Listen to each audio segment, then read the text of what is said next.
Bismillahirrahmanirrahim. Assalamualaikum warahmatullahi taala wabarakatuh. Alhamdulillah rabbil alamin. Wa bihi nasta'in ala umuri dunya waddin. Wassalatu wassalamu ala habibi rabbil alamin, sayyidina wa nabiyyina wa qudwatina wa tabibi qulubina wa ruhina, nuri uyunina Muhammad wa ala alihi wa ashabihi wa man tabi'ahum bi ihsanin ila yaumiddin. Allahumma 'allimna ma yanfa'una wanfa'na bima 'allamtana wa zidna 'ilma. Allahumma arinal haqqa haqqan warzuqna ittiba'ah wa arinal batila batila warzuqna ijtinabah. Ij'alna mimman yastami'una al-qawl fayattabi'una ahsanah. Adkhilna bi rahmatika ya arhamar rahimin ya arhamar rahimin ya arhamar rahimin. Amma ba'du.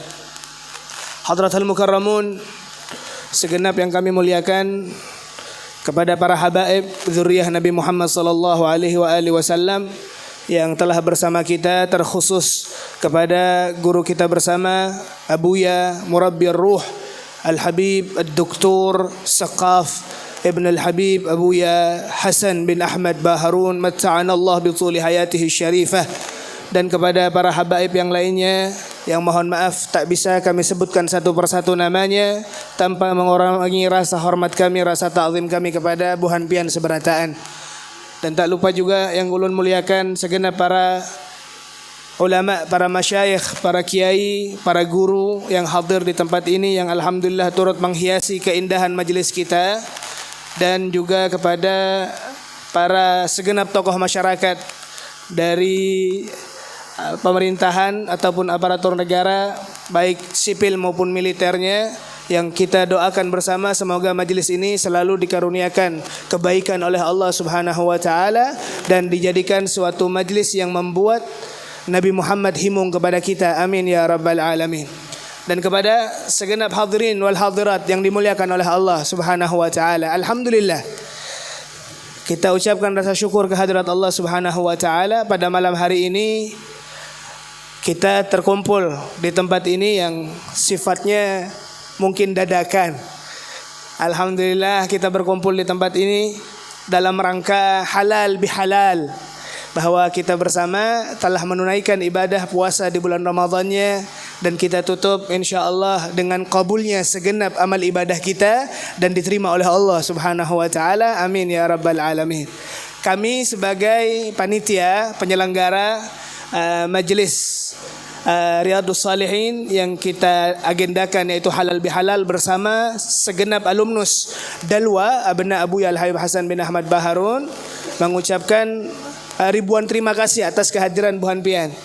Alhamdulillah, walaupun ini dadakan, walaupun ini sifatnya bekajutan, karena jujur acara ini baru kami agendakan itu di 24 jam sebelum waktu ini, yaitu malam tadi kami berpikir untuk menambahkan suatu keberkahan dalam bulan yang fitri ini, di bulan Syawal. Dan alhamdulillah kita kedatangan penasihat kami, kedatangan guru kami, kedatangan orang yang membimbing kami, yaitu beliau Al-Habib Saqaf bin Hasan bin Ahmad Baharun, yang menjadi motivasi kami di dalam giatnya memperjuangkan dakwah di jalan Allah Subhanahu wa taala, yang semata-mata saya tekankan kembali bahwa perkumpulan ini bukan untuk siapa-siapa, bukan untuk ajang ria, ajang ini, tidak.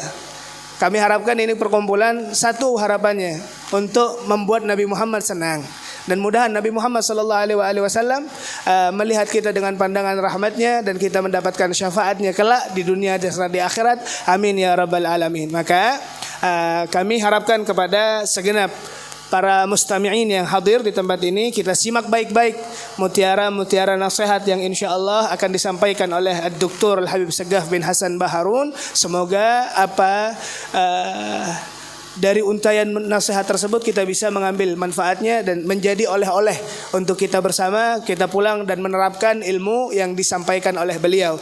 Dan sebelum beliau menyampaikan nasihatnya, kami harapkan kepada segenap jamaah yang masih berada di luar untuk segera merapat, untuk segera berkumpul. Kita simak baik-baik dan kita berikan waktu seluas-luasnya untuk Al-Habib Segaf bin Hasan Baharun menyampaikan ilmu yang kita damba-dambakan tersebut. Fa'alaikum ya Habib, falyatafaddal mashkurah.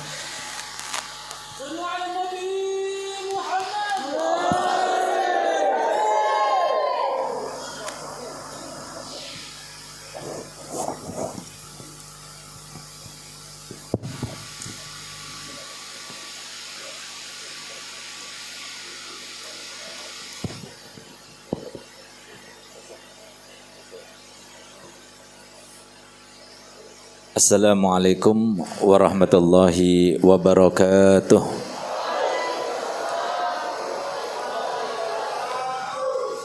Alhamdulillah rabbil alamin. Wassalatu wassalamu ala asyrafil anbiya'i wal mursalin Sayyidina wa habibina wa syafi'ina wa nuri qulubina Muhammad Habibi rabbil alamin wa imamil ghurril muhajjalin wa ala alihi wa sahbihi ajma'in. Subhanaka la ilma lana illa ma 'allamtana innaka antal alimul hakim. Rabbi shrah li sadri wa yassir li amri wahlul 'uqdatam min lisani yafqahu qawli, amma ba'du. Yang sama-sama kita muliakan, kita hormati dan kita cintai para habaib anak cucu Nabi kita Muhammad sallallahu alaihi wasallam, yang alhamdulillah di kota Sampit ini banyak terdapatkan para habaib, dan ini menandakan bahwasanya kota Sampit adalah kota yang dirahmati oleh Allah Subhanahu wa taala. Sesuai dengan apa yang disampaikan oleh Nabi di dalam munajatnya, di dalam doanya terkait dengan cucu Nabi, di mana Nabi SAW berdoa untuk mereka dan doanya pasti dikabulkan. Allahumma ij'alhum mafatihar rahmah waj'al alsinatahum ma'adinal hikmah. Ya Allah, jadikanlah dimanapun mereka tempat berada, maka jadikanlah mereka kunci turunnya rahmat, dan jadikanlah lidah-lidah mereka sebagai sumber-sumber kata mutiara hikmah. Semoga dengan banyaknya para habaib di kota Sampit ini menjadi sebab insyaallah Sampit menjadi kota baldatun thayyibatun wa rabbun ghafur. Alhamdulillah, banyak para habaib yang mohon maaf saya tidak sebutkan satu persatu tanpa mengurangi rasa hormat kami kepada mereka semuanya. Wa khusum bi zikir Al-Habib Abdullah Al-Jun Al-Khirit, Habib Syafi'i Al-Mahdali, Habib Hashim, Habib Qasim, dan Habib Hadi Al-Haddad, dan semua para habaib. Mohon maaf saya tidak sebutkan satu persatu, namun tanpa mengurangi rasa hormat kami kepada mereka. Kita doakan semua habaib kita semoga panjang umurnya, sehat badannya, dimudahkan segala urusannya, ditambah banyak berkah dan rahmatnya untuk kita semuanya, berkat mereka semuanya, amin ya rabbal alamin. Yang sama-sama kita muliakan, kita hormati dan kita cintai para alim ulama, para asatidzah, para ustadz, para guru. Mereka adalah yang mendapatkan anugerah daripada Allah yang paling besar. Kalau bukan karena mereka, kita tidak akan berkumpul di tempat kita ini. Kalau bukan karena mereka, bahkan tidak tertetes pun satu tetes hujan. Kalau bukan karena mereka, tidak kenal kita dengan syariat Nabi Muhammad, apalagi dengan sosok Nabi kita Muhammad. Mereka lah yang dikatakan sebagai manusia yang menjadi sasaran seputar Nabi kita Muhammad. Kalau kita ingin mendapatkan barokah dari Nabi Muhammad SAW, ada di dalam diri para ulama. Kalau kita ingin mendapatkan doa dari Nabi Muhammad, minta doa kepada ulama. Yang demikian itu sebagaimana dikatakan oleh Imam Ghazali berdasarkan hadis Nabi yang berbunyi, man zara aliman faka'annama zarani, wa man safaha aliman faka'annama safahani, wa man jalasa aliman faka'annama jalasani, wa man jalasani fid dunya kuntu lahu jalisan yaumal qiyamah. Ya, artinya barang siapa datang berkunjung ke rumah orang alim, seakan-akan dia itu datang berkunjung ke rumahku. Barang siapa yang bersalaman dengan orang alim, seakan-akan dia itu bersalaman denganku. Dan barang siapa yang duduk-duduk bersama orang alim, seperti yang kita laksanakan pada malam ini, alhamdulillah, di atas panggung banyak para guru, banyak para ulama, banyak para asatidzah, berarti kita pada malam ini sedang duduk-duduk bersama Nabi Muhammad. Lalu apa kata Nabi Muhammad? Yang banyak duduknya di dunia bersama para ulama, kelak nanti di akhirat akan menjadi teman duduknya Nabi Muhammad. Semoga kita seberataan dijadikan Allah Ta'ala sebagai teman duduknya Nabi kita Muhammad SAW kelak nanti di akhirat, sehingga kita mendapatkan syafaat Nabi Muhammad dan bertetangga dengan Nabi Muhammad. Amin amin ya rabbal alamin. Mohon maaf saya tidak sebutkan satu persatu tanpa mengurangi rasa hormat kami kepada mereka, karena ulun belum mengenal dengan ngaran sidin-sidin seberataan. Yang saya hormati, saya muliakan para pejabat baik sipil maupun militer. Mereka yang disampaikan oleh Nabi SAW, yaumun min imamin adil khairun lahu min ibadati sittina sana. Satu hari saja daripada hari-hari para pejabat, baik yang paling tinggi tingkat presiden sampai paling rendah tingkat lurah, kalau mereka itu adil dan amanah, pahala yang mereka dapatkan itu seperti beribadah selama 60 tahun lamanya. Semoga para pejabat kita yang bersama kita, yang hadir maupun tidak hadir, dijadikan Allah Ta'ala sebagai mereka yang mendapatkan anugerah tersebut, sehingga kita bersama-sama bisa insya Allah meraih anugerah yang besar kelak nanti di akhirat, bermasuk ke dalam surga bersama Nabi Muhammad. Amin amin ya rabbal alamin. Hadirin hadirat yang dimuliakan oleh Allah, khususnya para alumni yang telah memprakarsai, yang telah memanitiai sehingga terlaksana acara halal bihalal ini. Begitu pula semua para donatur, para wali santri, para muhibbin, dan para pecinta dalwa, dan semua para hadirin hadirat yang dimuliakan oleh Allah. Alhamdulillah pada malam ini kita berkumpul, dan ini merupakan sebuah ibadah.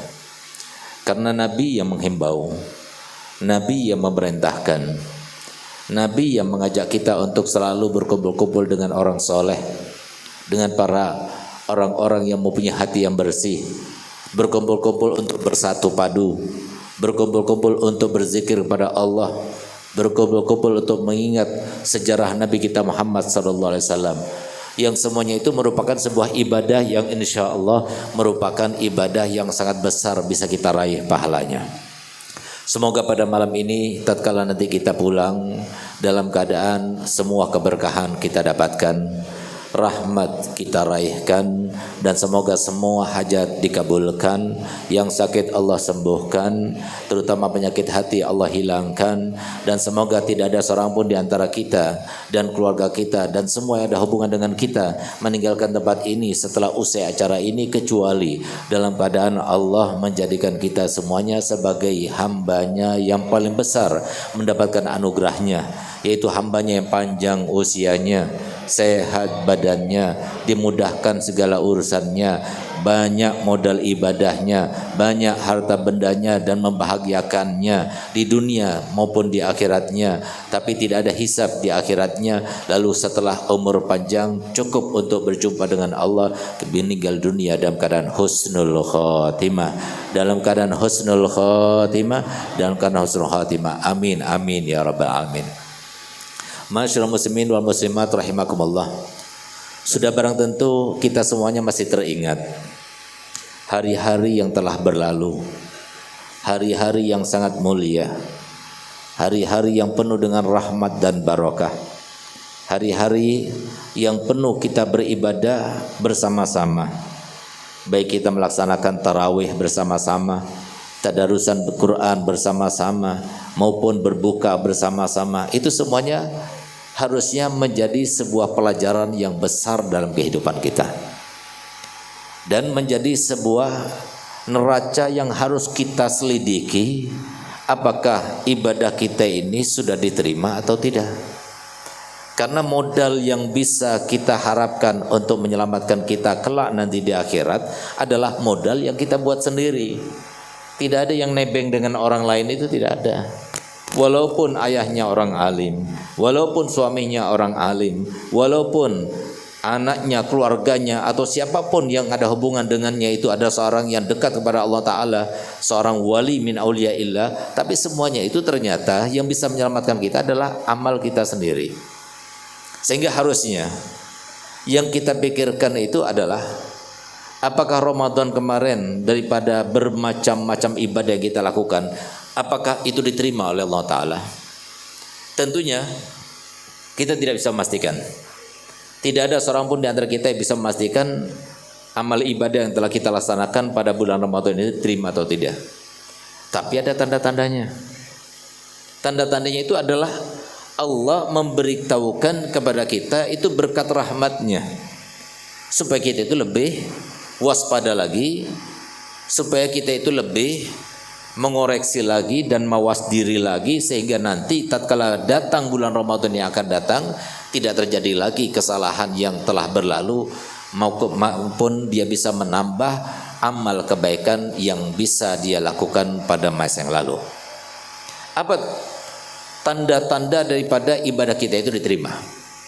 Dan ini bukan merupakan sebuah tanda-tanda Ramadan kita diterima atau tidak, tapi semua ibadah kita, baik itu ibadah sholat, ibadah sedekah, ibadah birrul walidain, ibadah hadir majlis taklim seperti sekarang ini dan sebagainya, tidak ada satu ibadah pun kecuali kita tidak bisa memastikan bahwasanya amal ibadah itu diterima atau tidak di sisi Allah. Tapi ada tandanya.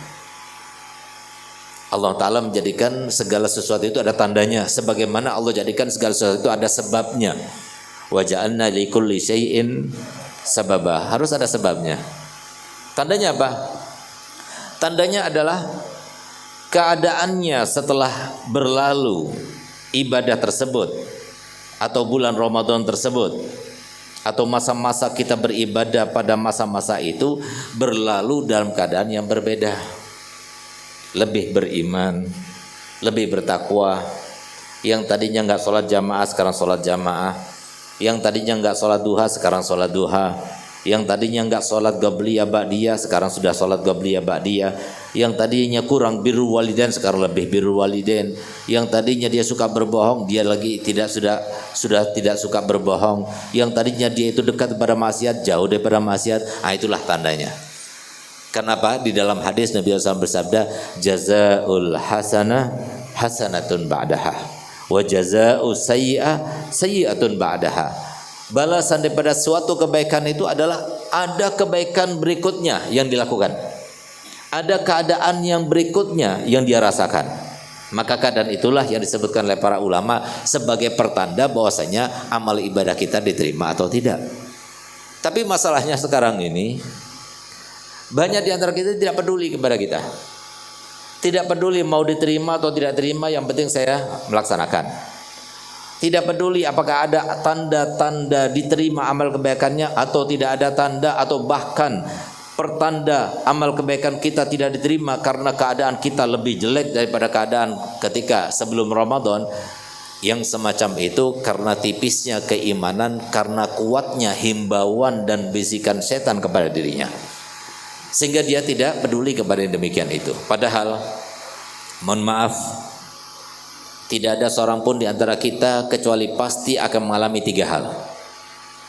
Dan tidak ada seorang pun di antara kita kecuali ketika mengalami 3 hal maka runtuh segala kesombongan dan kecongkakannya, kecuali akan lupa segala kemuliaan dan juga kejayaannya, kecuali dia akan kembali kepada Allah seutuhnya.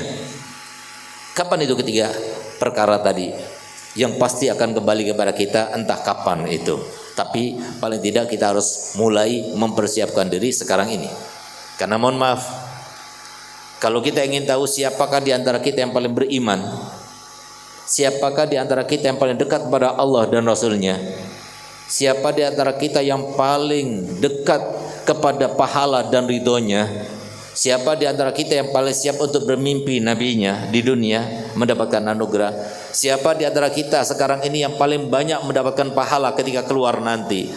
Pertanyaannya adalah dijawab dengan siapa di antara kita yang paling merasa tidak lebih baik daripada yang lainnya, dialah yang paling mendapatkan anugerah-anugerah tersebut. Yang kedua adalah siapa yang dapat memandang semua yang ada di sekitar kita ini ada saudara kita, bukan orang lain. Tidak ada suku dalam Islam, tidak ada kabilah dalam Islam, tidak ada ras dalam Islam, tapi yang ada innamal mu'minuna ikhwah. Mukmin satu dengan yang lainnya itu saudara. Kalau kita sudah bisa merasakan sekarang ini saudara saya, ini kakanda, ini adinda, berarti kita termasuk yang memulai keimanan dengan sempurna. Tapi kalau kita melihat dengan pandangan yang sinis, dengan pandangan yang merendahkan, apalagi dengan pandangan kebencian, maka itu bertanda keimanan kita jauh daripada kesempurnaan. Dan semoga tidak ada seorang pun di antara kita termasuk daripada golongan yang kedua, tapi termasuk golongan yang pertama tadi. Amin, amin ya rabbal alamin. 3 hal ini penting untuk kita jadikan sebuah neraca. Karena kita ini telah diingatkan Allah Ta'ala satu-satunya yang paling bermanfaat untuk hari ini ataupun esok, untuk minggu ini ataupun minggu besok, untuk bulan ini atau bulan besok, untuk tahun ini ataupun tahun esok, kecuali yang paling bermanfaat untuk kita bukan harta benda, bukan istri yang soleh, bukan anak-anak yang berbakti pada orang tuanya, bukan, tapi yang paling berharga, yang paling bermanfaat itu adalah peringatan. Sehingga Allah Ta'ala firman dalam Al-Quran, fadzakir fa inna dzikra tanfa'ul mu'minin. Ingatkan, sungguh yang namanya peringatan itu adalah sebuah anugerah Allah yang paling diperlukan, yang paling bermanfaat kepada kita umat manusia itu adalah peringatan. Alhamdulillah, syukur kepada Allah. Kalau masih ada guru kita yang mengingatkan kita, syukur kepada Allah. Kalau kita masih mau hadir majelis taklim setiap minggunya, sehingga setiap minggu kita dapat peringatan, syukur kepada Allah. Kalau punya anak-anak yang bisa memperingatkan orang tuanya, syukur kepada Allah. Kalau masih mempunyai tetangga yang bisa memperingatkan kepada tetangganya, peringatan itu adalah yang terbaik. Peringatan itu adalah sebuah anugerah Allah yang paling besar. Karena yang bisa dilakukan di antara kita manusia ini adalah peringatan. Kenapa bukan yang lainnya? Kenapa bukan taklim, menunjukkan, mengajari, memberikan petunjuk dan sebagainya? Kenapa bukan itu, tapi justru peringatan yang paling bermanfaat? Karena kita ini pekerjaannya sebagai manusia, siapapun kita, bahkan walaupun kita orang tuanya kepada anak-anaknya, walaupun kita suaminya kepada istrinya, walaupun kita tetangga kepada tetangganya, bahkan walaupun Nabi Muhammad kepada umatnya, kita ini sebatas cuma menyampaikan. Yang memberikan hidayah bukan kita, yang bisa merubah bukan kita. Kita ini hanya menyampaikan saja. Saya dapat ilmu ini daripada guru saya mengutip daripada guru-guru saya, mengarang kitab-kitab tersebut, saya baca kitabnya, kemudian saya sampaikan. Adapun antum semuanya itu bisa berubah atau tidak dengan nasihat yang saya sampaikan, itu bukan urusan saya. Itu urusannya Allah SWT. Jangankan selevel saya, selevel Nabi kita Muhammad sallallahu alaihi wasallam itu sudah diberikan teguran dalam Al-Qur'an, karena beliau itu dari saking harisnya sangat ingin semua umat itu bersama Nabi Muhammad. Di dunia bersama Nabi Muhammad, di akhirat bersama Nabi Muhammad, sampai masuk surga bersama Nabi Muhammad. Sehingga Pak, ketika beliau itu berdakwah kepada keluarganya, itu sampai beliau itu datang pagi, datang siang, datang sore, datang malam, dari saking inginnya merayu, mengajak pamannya Abi Lahab, begitu pula keluarganya yang lainnya yang masih kafir itu supaya masuk memeluk agama Nabi kita Muhammad sallallahu alaihi wasallam. Sehingga Nabi pulang kecewa, pulang ke rumahnya kecewa. Maka Nabi Allah Ta'ala ingin memberikan ketenangan, kesejukan dalam hatinya supaya tidak larut dalam kekecewaannya. Maka kemudian turunlah ayat innaka la tahdi man ahbabta walakinallaha yahdi man yasha. Sungguh engkau wahai Muhammad tidak bisa memberikan petunjuk hidayah kepada siapapun juga yang kau cintai. Yang kau cintai saja tidak bisa, apalagi tidak dicintainya, kecuali Allah. Sehingga tidak disebutkan hidayah itu dalam Al-Quran kecuali satu ayat saja. Apa itu? wa ma taufiqi illa billah. Yang bisa merubah saya, yang bisa merubah pian-pian seberataan, yang bisa merubah manusia itu adalah Allah semata. Oleh karena itu maka di sini kita ini hanya menyampaikan. Jangan sampai kita itu takut untuk menyampaikan dan menerapkan serta melaksanakan apa yang diminta oleh Nabi Muhammad. Tidak ada seorang pun di antara kita sebagai seorang suami, sebagai seorang istri, sebagai seorang tua, sebagai seorang anak, sebagai seorang tetangga, sebagai siapa saja, selagi kita sebagai umat Nabi kita Muhammad sallallahu alaihi wasallam, maka kita termasuk yang diminta dan dituntut oleh Nabi dengan sebuah permintaan. Nabi Muhammad tidak pernah meminta kepada kita supaya kita mengumpulkan harta untuknya ataupun untuk keluarganya dan keturunannya. Tidak. Nabi Muhammad tidak pernah menuntut kita supaya memberikan dan bermanfaat dengan jabatan yang kita punya untuknya dan untuk keturunan serta keluarganya. Tidak. Tapi Nabi Muhammad meminta satu hal. Apa itu? Seorang umat Nabi begitu lahir langsung kita mendapatkan permintaan dari Nabi Muhammad. Permintaannya adalah balighu anni walau, sampaikan dariku walaupun hanya satu ayat. Biasakan kita pulang dari sini ke rumah kita, apa yang kita dapatkan, apa yang kita fahami, apa yang paling menarik daripada ucapan nasihat daripada guru kita, daripada para orang alim kita, sampaikan pada istri kita, sampaikan pada anak kita. Jangan kita katakan kayaknya mereka itu nggak bakal melaksanakan. Jangan, itu bukan urusan kita. Yang harus kita lakukan itu adalah bagaimana cara kita menyediakan selebar-lebarnya, seluas-luasnya tempat-tempat hidayah. Sebab-sebab orang dapat hidayah. Bagaimana itu? Ya tempat-tempatnya seperti ini. Nasihatkan. Tadi ada seorang guru telah menyampaikan begini-begini. Yang penting sampaikan. Perkara dia mau melaksanakan atau tidak itu bukan urusan kita. Yang penting kita sampaikan. Kalau kita sudah melaksanakan, kalau kita sudah menyampaikan, kalau kita sudah berkata kepada anak kita seperti berkata para orang alim itu atau para guru itu, berarti kita telah melaksanakan perintahnya Nabi. Berarti kita telah melaksanakan suatu sebab yang insya Allah dengan sebab itu kita dicintai oleh Nabi Muhammad SAW. Karena paling tidak kita sudah menyampaikan apa yang disampaikan Nabi Muhammad. Oleh karena itu ada 3 hal. Tidak ada seorang pun di antara kita kecuali ketika mendapati 3 hal ini maka dia itu akan luluh lantah.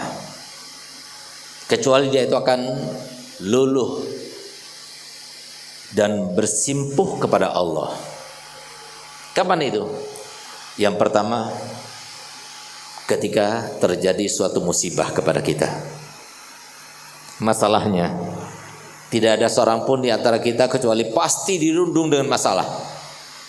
Enggak ada seorang pun di antara kita, mau dia orang kaya, mau dia pejabat, mau dia siapa saja, kecuali pasti akan dirundung oleh masalah. Karena apa? Karena Allah Ta'ala sudah memastikan dalam Al-Quran, laqad khalaqnal insana fi kabad. Kami ciptakan manusia selalu dalam kesusahan. Ada yang cobaannya terkait dengan istrinya, ada yang cobaannya terkait dengan penyakitnya, ada yang cobaannya terkait dengan finansialnya, ada yang cobaannya terkait dengan keluarganya, ada yang cobaannya terkait dengan anak-anaknya, ada yang cobaannya terkait dengan tetangganya, macam-macam. Ketika itu terjadi, apa yang kita rasakan? Kemana kita minta bantuan? Kemana kita akan mencari pertolongan? Kita akan kembali kepada Allah.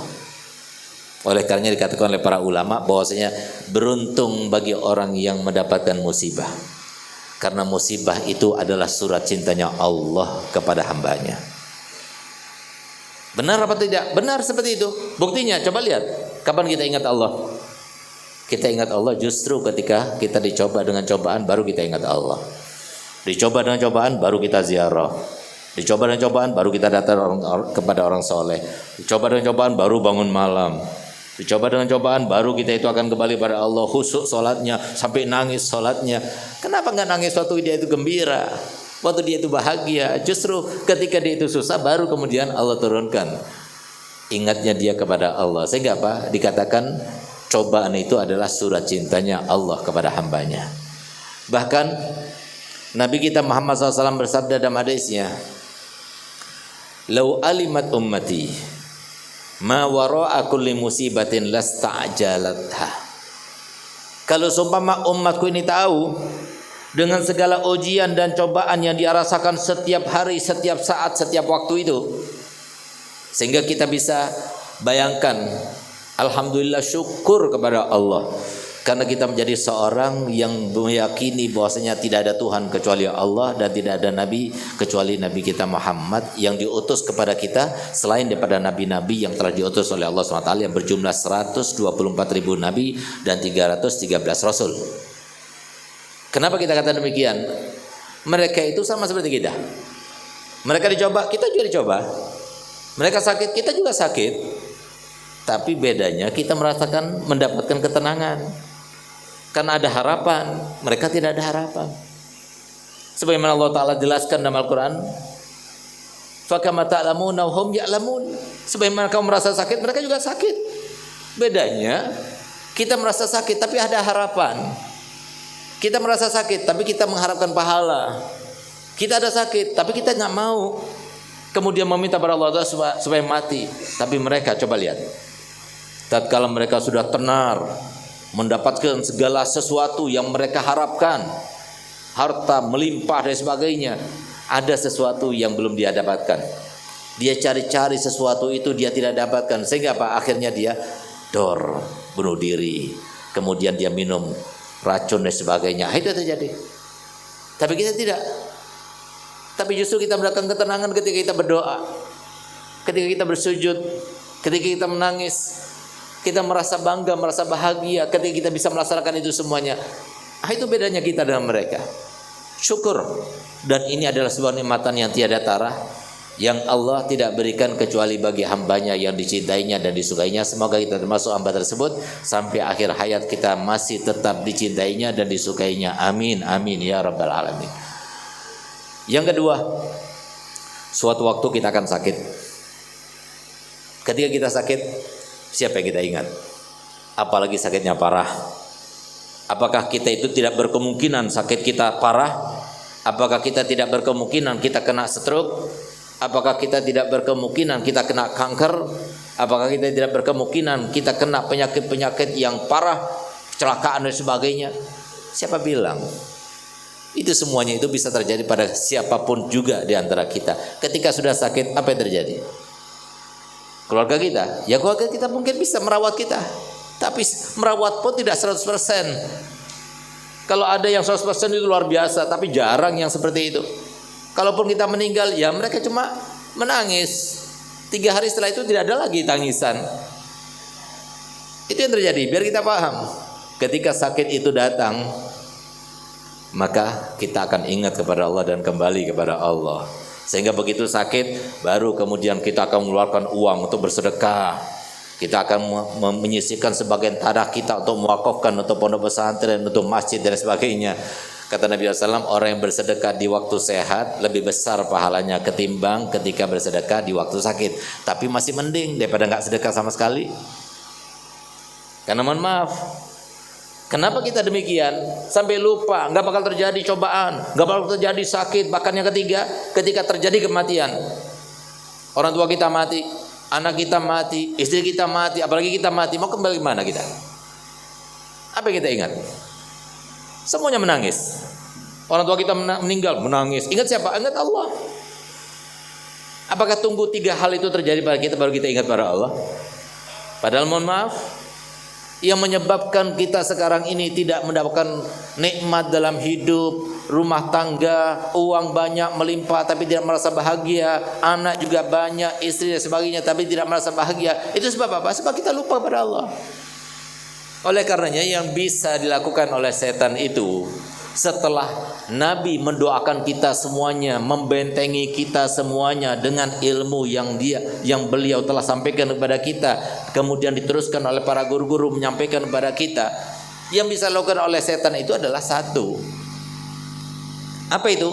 Pintu utamanya setan kepada umat manusia ini adalah bagaimana caranya mereka supaya lupa kepada Allah. Mohon maaf, kalau kita sudah bicara lupa kepada Allah, ingat kepada Allah. Tinggal tanya, ingat di Allah itu di mana? Lupa kepada Allah itu di mana? Kalau kita mengingat kepada Allah, maka ingat kepada Allah yang paling besar itu di mana? Di tempat seperti ini, majelis taklim. Ingat kepada Allah. Diingatkan kita pada Allah. Ayo sama-sama kita bersyukur pada Allah yang berikan kenikmatan kita selalu. Para mubalik itu menyampaikan kepada kita. Sehingga ingat pada Allah, dibacakan Al-Quran, ingat kepada Allah. Kita datang ke sini untuk dapat pahalanya Allah, ingat kepada Allah. Di sini. Ketika kita ingat pada Allah, rahmat itu turun. Pahala itu banyak kita raih. Bahkan seperti sekarang ini yang kita dapatkan sebagaimana disampaikan Nabi Muhammad, la huduru majlisi ilmin afdalu min salati alfi raqatin wa iyadati alfi maridin wa syuhudi alfi janazatin. Hadir kita sekarang ini hanya beberapa saat, 1 jam 2 jam, itu lebih baik daripada kita sholat 1000 rakaat, lebih baik daripada kita menyambangi 1000 orang sakit, lebih baik daripada kita mengantarkan 1000 jenazah. Yang mungkin kita tidak bisa melaksanakan semua itu dalam waktu sebulan, apalagi dalam waktu sehari. Tapi berapa jam kita hadir di tempat ini, kita pulang dalam keadaan sudah mendapatkan pahala yang begitu banyak itu. Berkata apa? Ingat pada Allah. Kalau ingat pada Allah ini terus kita ingat, selalu kita ingat, terjadi sesuatu, istri marah-marah, suami marah-marah, ada orang yang menzalimi kita dan sebagainya, ingat pada Allah, ini semuanya ditentukan oleh Allah Ta'ala dan sebagainya, maka kita itu akan selalu berada di dalam kebaikan, selalu dalam keadaan bahagia. Karena apa? Bandingannya itu kan orang lain. Kita ini miskin atau kaya, kan ada orang miskin maka orang kaya merasa kaya, ada orang sakit maka orang sehat merasa sehat, ada orang yang dicoba dengan cobaan maka orang yang tidak cobaan dia merasa tidak ada cobaan dibandingkan dengan orang lain. Sekarang siapa di antara kita yang tidak pernah sakit? Siapa di antara kita yang tidak pernah dicoba? Siapa di antara kita yang tidak pernah meninggal keluarganya? Tidak ada seorang pun. Sama. Kita yang di sini, kita yang di luar sana, semuanya sama. Bedanya apa? Bedanya adalah yang Allah berikan hidayah. Bagaimana cara supaya dapat hidayah? Berada di dalam sebab-sebabnya, baru kita akan mendapatkan hidayah. Tapi kalau kita jauh daripada sebab-sebab hidayah, gimana kita akan mendapatkan hidayah? Hidayah itu nggak ada di diskotik, nggak ada. Hidayah itu di mall itu jarang sekali. Ya, mungkin Allah mau ngasih itu mungkin saja, tapi jarang sekali kita dapatkan di situ. Kalau hidayah itu di tempat-tempat semacam ini, di masjid ada hidayah, sholat ada hidayah, kumpul sama orang soleh ada hidayah. Oleh karenanya saya punya abah ini sebagai contoh yang terbaik kali ya. Sebagai seorang ayah, sebagai seorang suami, sebagai seorang tetangga, saya punya ayah Al-Habib Hasan Baharun rahimallah rahmatul abrar, yang mendirikan pondok pesantren Darul Dakwah, yang alhamdulillah para alumnus yang sekarang ini mengumpulkan kita semuanya, yang sekarang ini santri yang masih eksis saja di pondok sana di Dalwa Bangil itu ada 17.000. Kenapa saya umumkan begitu? Supaya kita paham, lihat bagaimana nikmatnya Habib Hasan sekarang ini.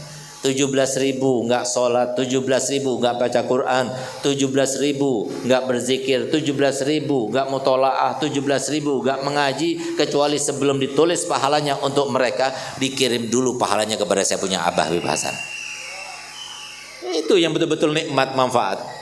Saya punya abah Habib Hasan 3 hari sebelum meninggal dunia, beliau memanggil putra-putranya. Kami berkumpul dengan beliau di kantor pada waktu itu. Ini diantara karomahnya Habib Hasan, seakan-akan beliau tahu sebentar lagi dia akan meninggal. Memang selalu beliau katakan bahwasanya Abi ini karena pada saat itu beliau itu terkena penyakit jantung koroner dan sempat pernah amfal selama 15 menit. Jadi hilang sama sekali. 15 menit kemudian kembali lagi. Subhanallah, pada saat dibawa dengan ambulan dari Bangil menuju Surabaya ke rumah sakit RKZ, kebetulan saya dan juga Habib Zain ada di Madinah dan di Makkah, Habib Ali yang ada di Indonesia pada waktu itu, dan Habib Husin. Subhanallah, tidak ada yang mendengar kecuali saya punya ibu. Mendengar banyak orang yang berzikir, bahkan terdengar suara ribuan orang yang berzikir. Sehingga ketika beliau itu siuman kembali, maka ditanya, kalian mendengar sesuatu? Rame-rame orang baca zikir? Tidak, katanya Habib Ali, Habib Husin enggak. Tapi umi saya bilang, enggak, ya saya dengar. Itu tadi banyak para aulia datang, para malaikat, kemudian mereka itu berzikir kepada Allah Ta'ala. Dan pada saat itu saya dikasih pilihan untuk supaya saya dicabut nyawanya sekarang atau nanti dulu tunggu sampai saya punya anak Habib Zain kembali ke Indonesia. Akhirnya saya memohon pada Allah Ta'ala supaya diberikan umur sampai anak saya pulang dulu, supaya urusan pondok ini genah. Subhanallah, ternyata dari mulai sakit sampai meninggal 2 tahun sekian bulan baru kemudian meninggal. Di saat itulah beliau selalu katakan, Abi ini hidup dengan umurnya orang, entah sampai kapan. 3 hari sebelum meninggal, saya punya abah mengumpulkan anak-anaknya dan berkata begini, pondok ini, mobil-mobilnya, rumahnya, bangunannya, tanah-tanahnya, semuanya itu bukan dibeli dengan uangnya donatur semua atau uangnya pondok. Ada uangnya Abi. Abi kan seorang Madhul Ma'had. Tentunya ada seorang wali santri datang memberikan hadiah kepada Abi, itu murni, itu hadiah untuk Abi, itu punya Abi, bukan punya pondok. Abi dakwah, Abi dapat hadiah, itu murni untuk Abi. Abi juga ada dagang dikit, itu juga murni milik Abi. Tapi dengarkan, Abi berikrar bahwasanya semua hartanya Abi yang di pondok ini maupun di luar pondok ini, Abi wakafkan untuk Allah dan Rasulnya, untuk pondok ini. Sehingga kalau pian seberataan datang berziarah ke Abah Ulun, itu di samping makam Abah Ulun itu ada lemari yang transparan. Semua yang dimiliki oleh beliau ada di situ. Dari mulai gamisnya, mulai kaosnya, anduknya, sendalnya, kacamatanya, pulpennya, uang yang ada di kantongnya pada saat itu, semuanya ada di situ. Jangan kita katakan anak-anaknya Habib Hasan itu nggak suka keberkahan orang wali, bahkan ayahnya sendiri. Saya ingin mendapatkan walaupun hanya 1 kaos, tapi karena sudah diwakafkan semuanya, kami tidak berani. Sudah wakaf untuk Allah dan Rasulnya. Sehingga pada saat itu beliau sempat berkata begini, tapi jangan sampai kalian menyangka, apalagi sampai mengatakan bahwasanya Abi ini adalah orang tua yang jahat karena tidak meninggalkan harta waris untuk kalian. Yang memberikan makan kalian, yang memberikan kesempatan kalian punya uang, itu bukan Abi, tapi Allah SWT. Abi ini tugasnya sebagai orang tua adalah menjadikan anak-anaknya Abi, kalian semua itu menjadi anak-anak yang soleh dan solehah. Itu saja. Dan alhamdulillah Abi sudah didik kalian di pondok ini sampai tamat. Habis itu Abi kirim ke Mekah, Abi kirim ke Madinah, Abi kirim ke Hadramut. Sekarang kalian sudah kembali kepada Abi. Abi yakin kalian sudah soleh dan solehah. Kalau sudah Abi yakin kalian itu soleh dan solehah, Abi sangat yakin kepada 2 ayat dalam Al-Quran. Yang pertama, Allah Ta'ala firman dalam Al-Quran, Innal ardo yarisuha ibadiyas solihun. Sesungguhnya bumi ini dimanapun, baik itu pertaminanya, minyaknya, kebun sawitnya, batu baranya, maupun pasarnya, dimanapun, rumahnya yang megah, mobilnya mewah, pokoknya semua yang terkait dengan dunia, tidak ada yang bisa menikmati dunia seutuhnya kecuali orang soleh. Kalau bukan orang soleh, dia tidak bisa menikmati. Tapi yang ada itu cuma wamal hayatud dunya illa mataul. Pertama kali saja kita senang, bahagia, himung luar biasa. Karena apa? Punya mobil baru, mobilnya Ferrari. Tapi habis itu hari kedua, hari ketiga sudah hilang sudah. Itulah dunia. Tapi bagi orang soleh, dia akan menikmatinya setiap hari, dia bahagia dengannya. Bahagia dengan istrinya, bahagia dengan anaknya, bahagia dengan walaupun cuma nasi saja, dengan garam saja bahagia dia. Minumnya bahagia, semuanya bahagia. Mandinya bahagia, tidurnya bahagia. Kalau soleh. Kenapa? Hanya orang soleh dan soleh yang bisa menikmatinya. Itu yang pertama. Yang kedua Allah Ta'ala firman dalam Al-Quran, wa huwa yatawallas solihin. Allah sendiri yang mengurus orang soleh. Kalau sudah anak kita soleh, jangan khawatir, Allah sendiri yang mengurus, bukan kita, bukan orang tua kita. Bahkan sempat beliau itu berpesan begini, kalau seumpama kalian mewariskan untuk anak kalian uang triliunan rupiah supaya mereka bahagia hidup di dunia, nggak cukup itu triliunan rupiah itu, kurang masih. Kenapa? Karena bukan uang yang bahagia mereka. Berapa banyak sekarang orang kaya merasa bangga karena pendidikannya di international school dan sebagainya, tapi setelah dia tua dia menyesal karena anaknya tidak peduli kepada orang tuanya. Bahkan baru-baru ini kemarin terjadi suatu kejadian sangat memiriskan hati, viral di medsos. di mana di dalam video disebutkan ada seorang tua yang sudah sakit-sakitan dibuang oleh anaknya ke hutan. Kenapa? Karena sudah tidak mampu lagi untuk mengasuhnya. Dibuang begitu saja, digeletakkan di hutan. Ditanyakan, siapa yang membuang bapak ke sini? Anak saya sendiri. Ini yang terjadi. Yang seperti ini yang kita harapkan. Nggak ada yang bisa membahagiakan orang lain, menyenangkan orang lain, berakhlak yang mulia, menjaga perasaan orang lain, kecuali yang mendapatkan ilmunya Nabi Muhammad, kecuali orang yang soleh saja.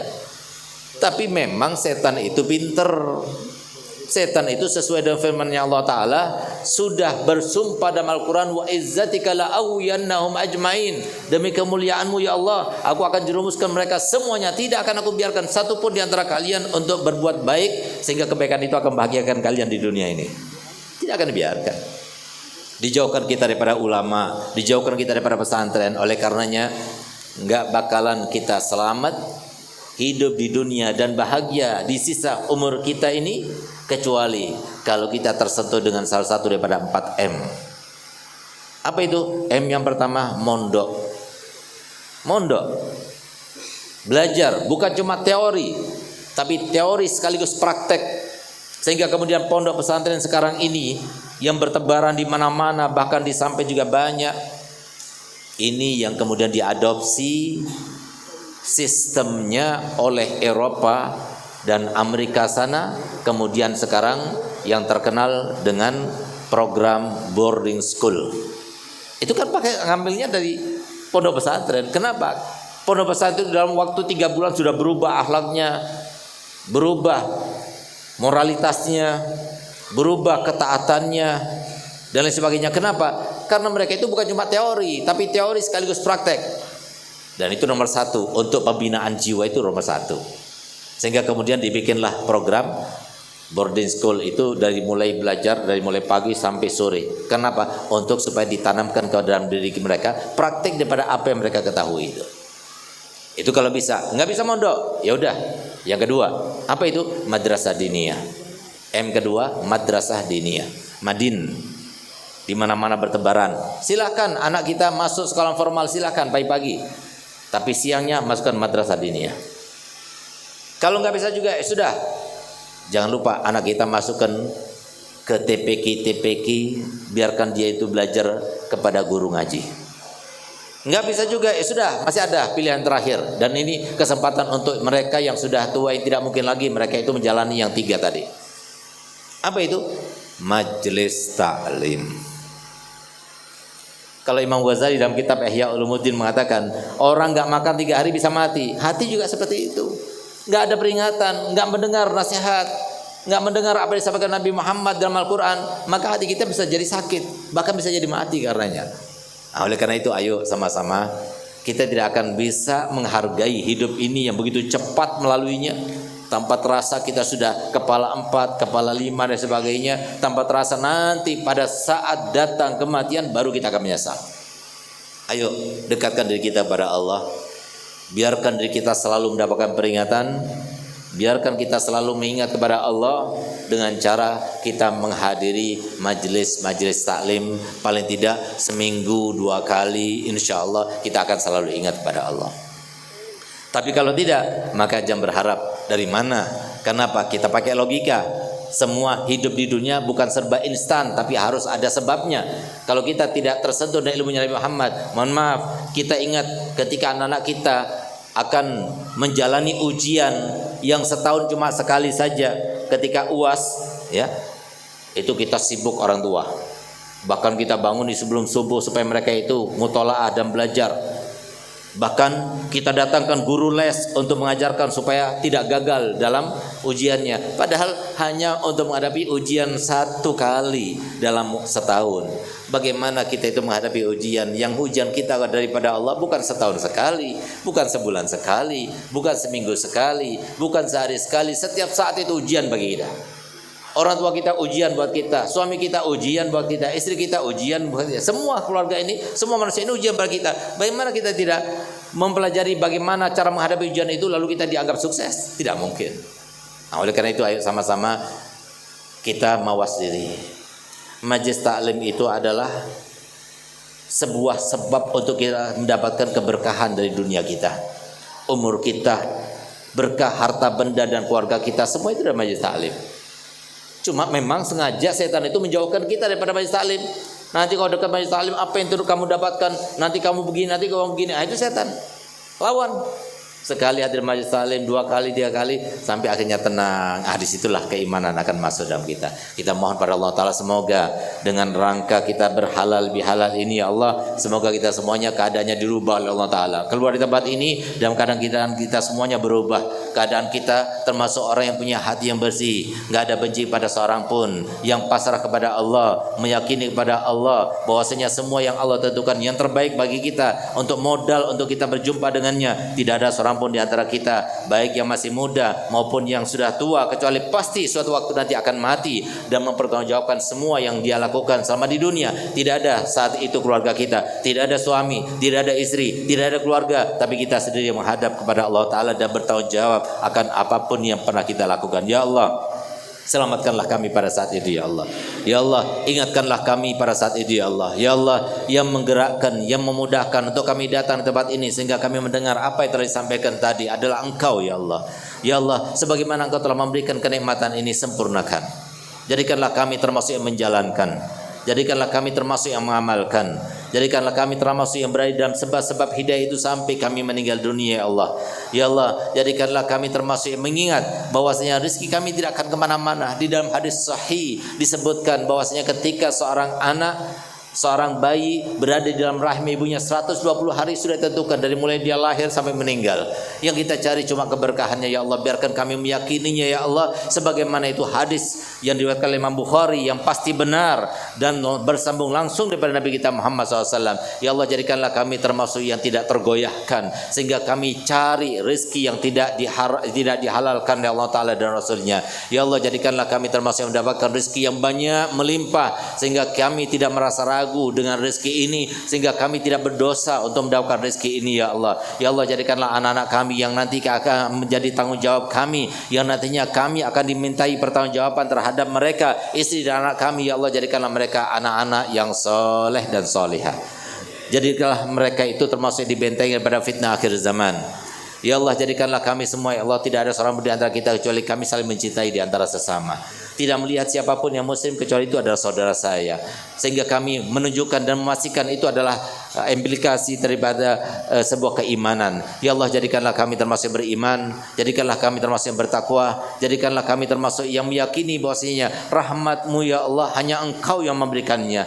Berkah-Mu, ya Allah, hanya Engkau yang memberikannya melalui orang-orang yang soleh, melalui perantara yang Kau berikan kepada kami, ya Allah. Rabbana atina fid dunya hasanah wa fil akhirati hasanah wa qina adzabannar. Wa sallallahu ala sayyidina Muhammadin wa ala alihi wasallam walhamdulillahirabbil alamin. Sebelum saya tutup, saya akan berikan ijazah salawat, di mana salawat ini sangat mujarrab dan salawat ini merupakan sebuah hadiah untuk umat ini dari Nabi langsung.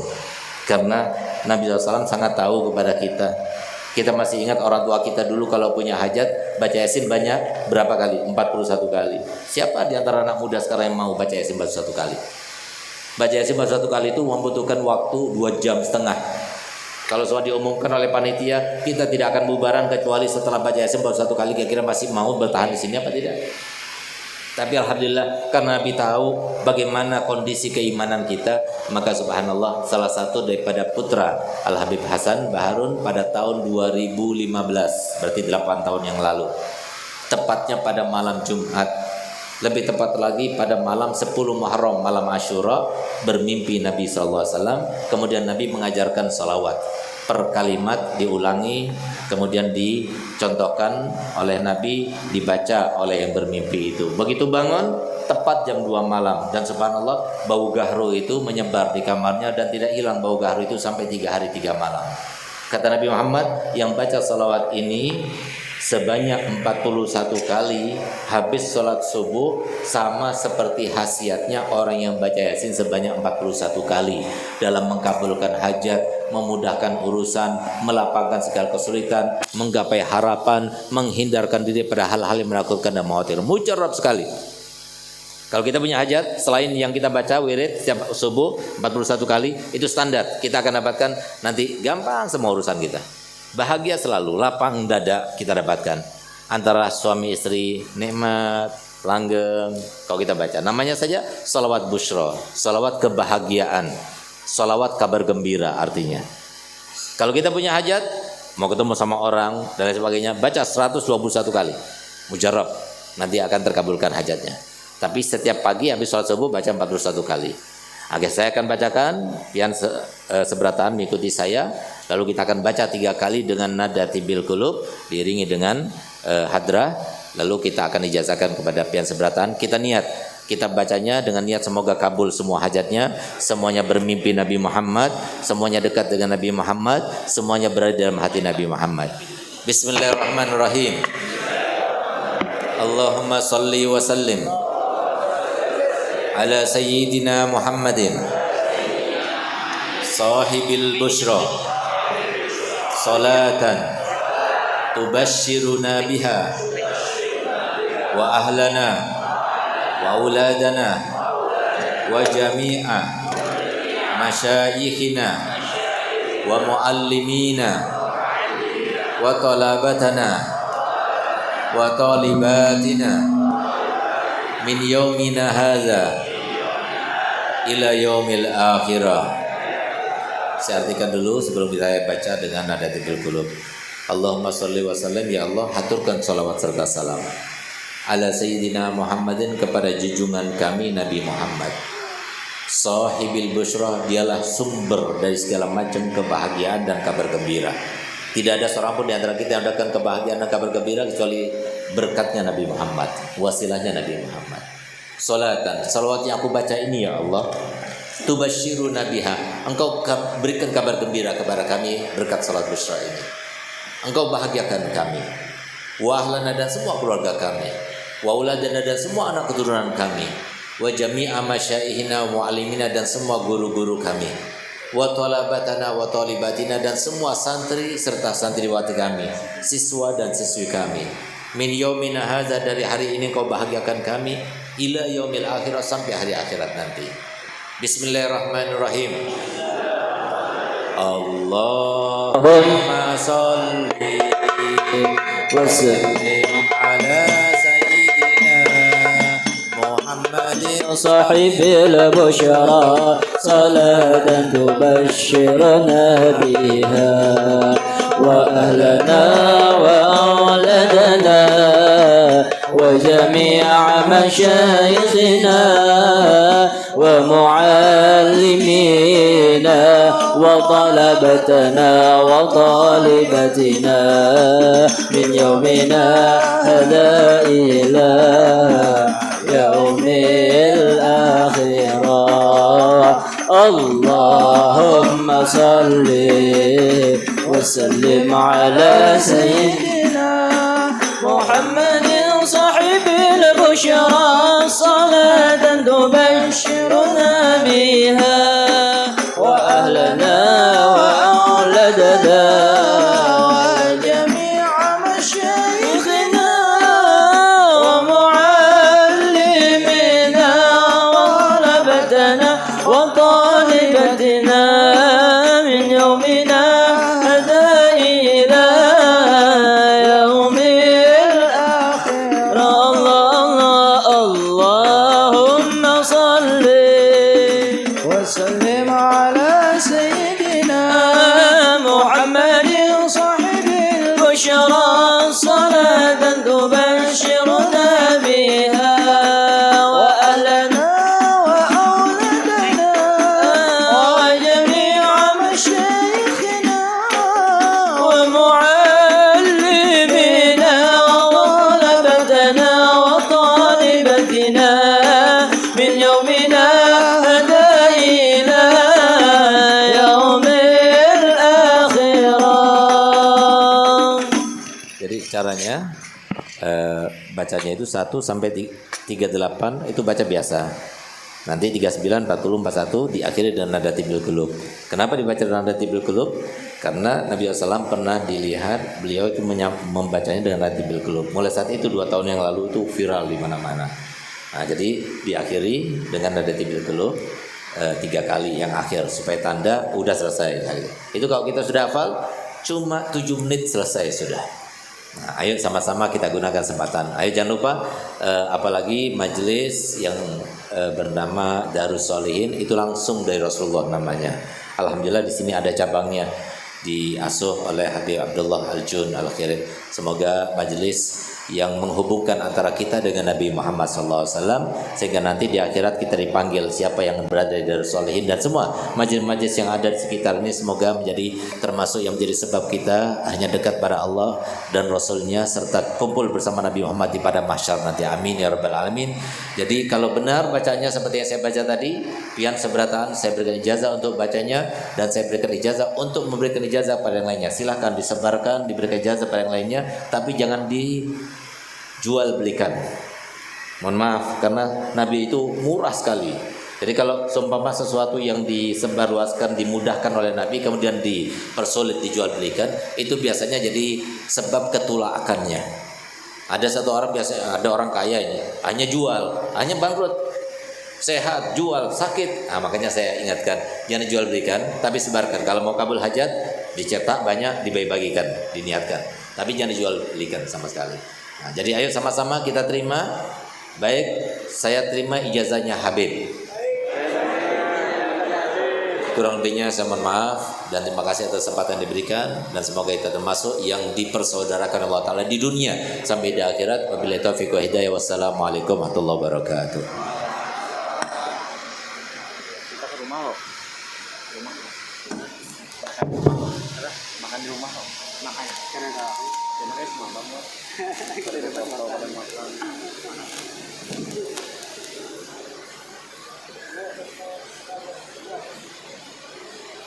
Salah.